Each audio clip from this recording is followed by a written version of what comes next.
The mainstream Marxist media isn't going to report on it, but my oh my, did the Democrats get crushed in 3 special elections this week. Ouch! I mean, it almost makes me feel sorry for them. Not.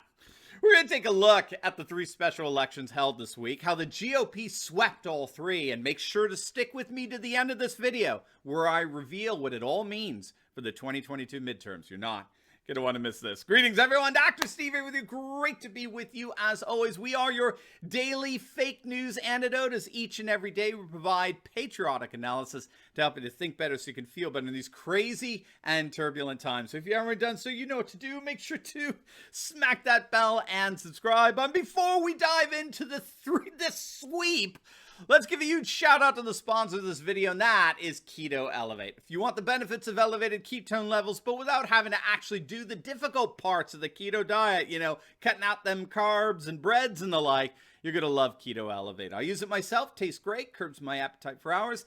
And if you click on that link below, you can get your very first shipment of Keto Elevate on its way to you right now at a whopping 51% off the regular price. So don't wait. Click on that link below right now and reap the rewards that Keto Elevate can bring to your life today. All right, gang, let's dive right in here. We got some great news on the elections front. Republicans absolutely crushed their Democrat opponents in special elections that were held the other day, and another sign that there is nothing less than a massive red wave on the horizon for 2022. So let's start in Georgia and Toombs County. You actually had 2 Republicans running off against each other in that election. The Democrat there didn't even make the cut. The Democrat came in 3rd in the first round of elections. Of course, the winner needs to have at least 50% of the vote.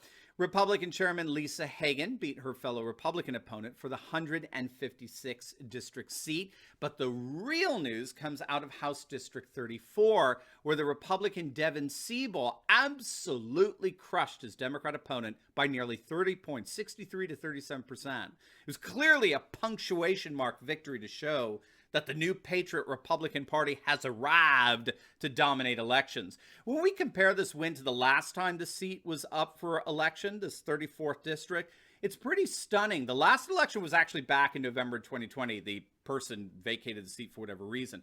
But that Republican won by 12 points. Still impressive, but now we're seeing Republicans win the same seat by nearly 30 points. That's a margin of victory increase from 4% to 26% in a matter of just months. And this was an election with a record turnout to boot. Historically, of course, runoff elections have a much lower turnout than general elections, but according to the Atlanta Journal-Constitution, both races had a super high turnout, about 30% higher than the first round of elections. But the real loser in this special election for the 34th district was none other than Stacey Abrams and her ultra-leftist group Fair Fight.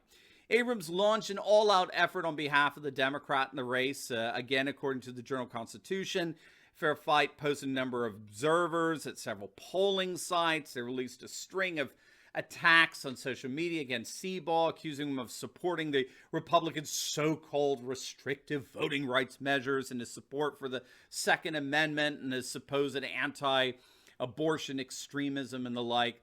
But it was all to no avail. Voters overwhelmingly rejected the new Marxist Democrat Party and its communication wing and the mainstream Marxist media.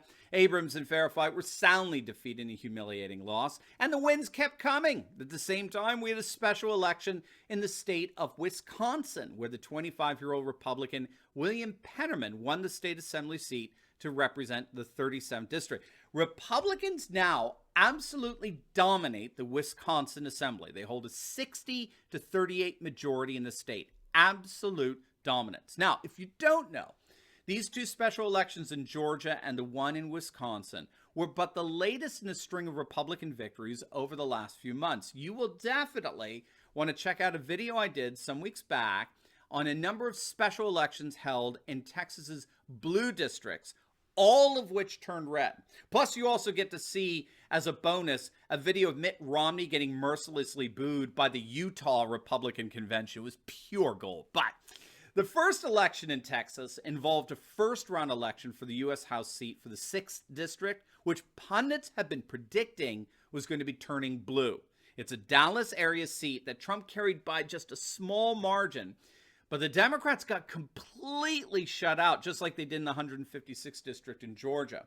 The runoff election the next couple of weeks, it's going to be between two Republicans. And President Trump has already endorsed one of the candidates, Susan Wright, who actually ran away with it in the first round of elections, but she didn't make it past the 50% threshold, which she obviously should do easily in the next couple of weeks in the runoffs. And so this congressional seat is being seen by pundits as a bellwether for 2022. And the Democrats can barely break 30% of the vote in a district where they thought they actually had a real shot at. I mean, people were beginning to predict that 2022 could be a massacre. But then, as if to pour salt on the wound, you had a number of local elections just days later throughout the more blue spots in Texas.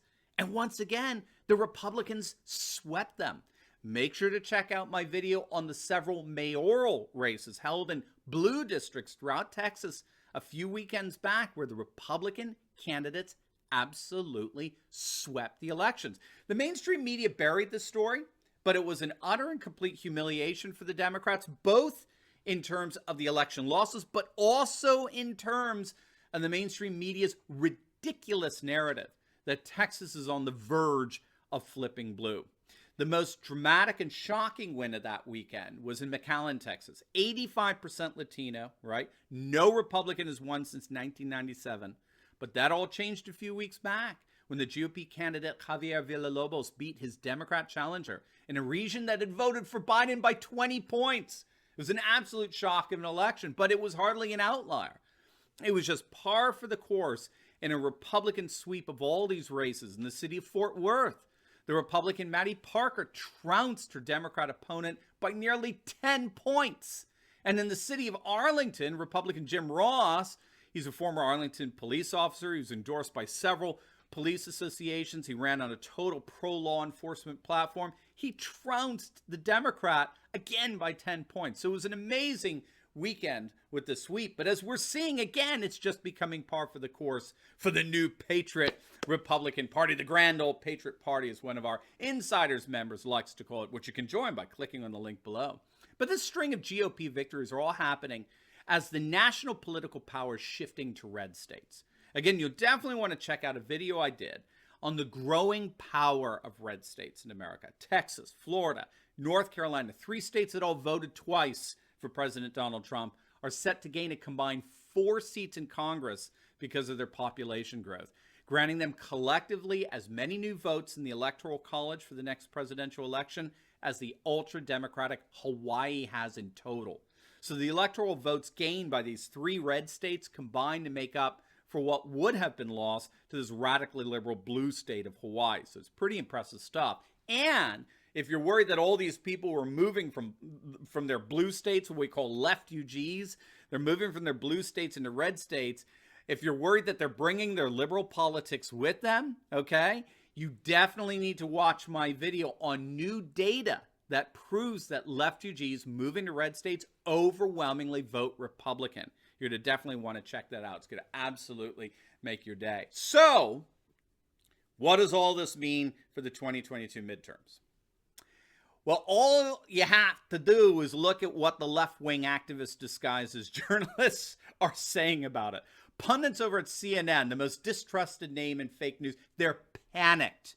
And they're admitting that it's looking more and more likely the Republicans are going to indeed take back both the House and the Senate in a massive red wave in the midterms. Even pundits over at the ultra-leftist MSNBC are openly sounding the alarm that 2022 looks more and more like it's going to be an absolute red tsunami. The tea leaves are all in place, right? Larry Sabato, University of Virginia Center for Politics, director and editor-in-chief of the Crystal Ball newsletter. He has 19 incumbent Democrats in toss-up races, only 2 Republicans. So there's no question that we're seeing some massive political momentum moving in the direction of the new Republican Patriot Party led by President Trump. And if the latest special election victories are any indicator, this momentum is just getting started. Now, before you go, you'll definitely want to check out my latest video. It's a serious one on how what's happening in South Africa in terms of their societal meltdown can, in point of fact, happen here. You're not going to want to miss it. So make sure to click on the link, and I'll see you over there.